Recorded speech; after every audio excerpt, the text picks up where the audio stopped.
Dear friends, this is Nishant Rastogi and you are watching CNRI.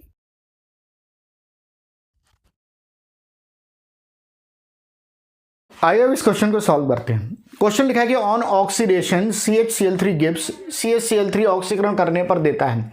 पहला option दिया है phosgene, फिर दूसरा दिया है फॉर्मिक एसिड या फॉर्मिक अम्ल, तीसरा दिया है कार्बन टेट्राक्लोराइड और चौथा दिया है क्लोरोपिक्रिन। ठीक है ना। अब यहाँ पर CHCl3 क्या है, पहले बात तो ये सोचो। तो तुमको याद आ रहा है कि CHCl3 जो है वो क्लोरोफॉर्म है। ये क्या है, ये जो है वो क्लोरोफॉर्म है। ठीक है ना।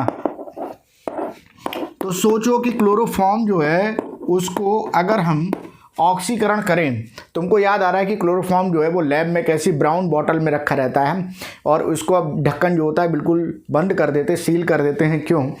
क्योंकि जब आप इसकी एयर की प्रेजेंस में रिएक्शन कराते हो, जब आप इसकी लाइट और एयर की प्रेजेंस में ऑक्सीकरण करते हो, तो उस केस में एक गैस बन जाती है COCl2, जिसको हम नाम देते हैं फॉस्जीन।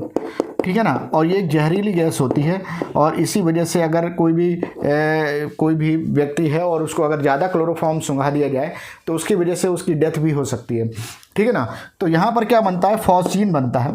एक्चुअल में क्या होता है कि एयर की प्रेजेंस में, जैसे अगर मैं क्लोरोफॉर्म का स्ट्रक्चर देखूँ तो कुछ इस तरह से CH और ये Cl, ये Cl और ये H हो जाएगा। ठीक है ना। अब ये नेसेंट ऑक्सीजन जो होता है वो इसके साथ रिएक्शन कर जाता है। नेसेंट ऑक्सीजन रिएक्शन कर लिया तो रिएक्शन करने पर क्या कंपाउंड बना दिया, तो इसने क्या किया, ये Cl हो गया, ये C और ये Cl, ये Cl और यहाँ ऑक्सीजन और ये हाइड्रोजन। उसके बाद यहाँ से क्या होगा, यहाँ से ये निकल जाता है, तो ये वाला इलेक्ट्रॉन और ये वाला इलेक्ट्रॉन मिलकर डबल बॉन्ड यहाँ बना देते हैं।